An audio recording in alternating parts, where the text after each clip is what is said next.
Gubernur Jawa Tengah Ahmad Lutfi menyebut seorang pekerja migran Indonesia, PMI, warga Desa Mergowati, Kecamatan Kedu, Kabupaten Temanggung, Seni, yang sebelumnya dikabarkan hilang selama 20 tahun di Malaysia, kini telah ditemukan.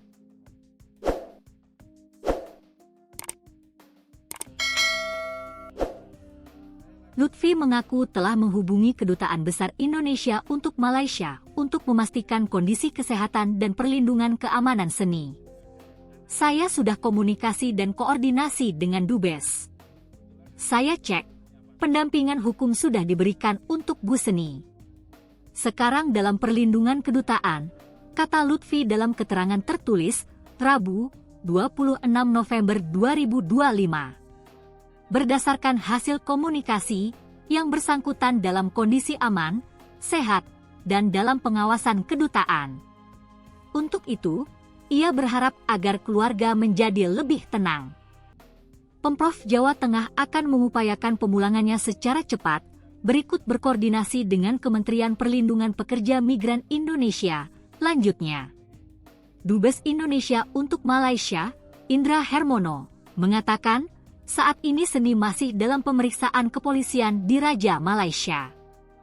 Proses hukum penyidikannya masih berlangsung. Saya pastikan Bu Seni kondisinya sehat dan aman.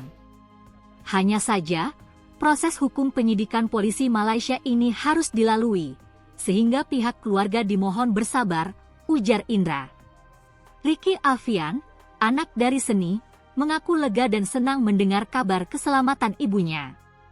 Dia menyampaikan rasa terima kasih kepada pemerintah yang bertindak cepat mengecek kondisi kesehatan dan keamanan Seni, termasuk membantu upaya pemulangannya ke kampung halaman.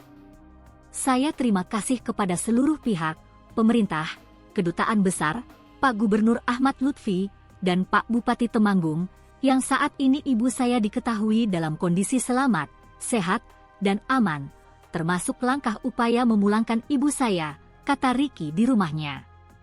Sebagai informasi, saat Ricky masih berusia 3,5 tahun, Seni diketahui meninggalkan kampung halamannya di Dusun Letih, Desa Mergowati, Kecamatan Kedu, Kabupaten Temanggung, untuk bekerja di Malaysia pada 2004.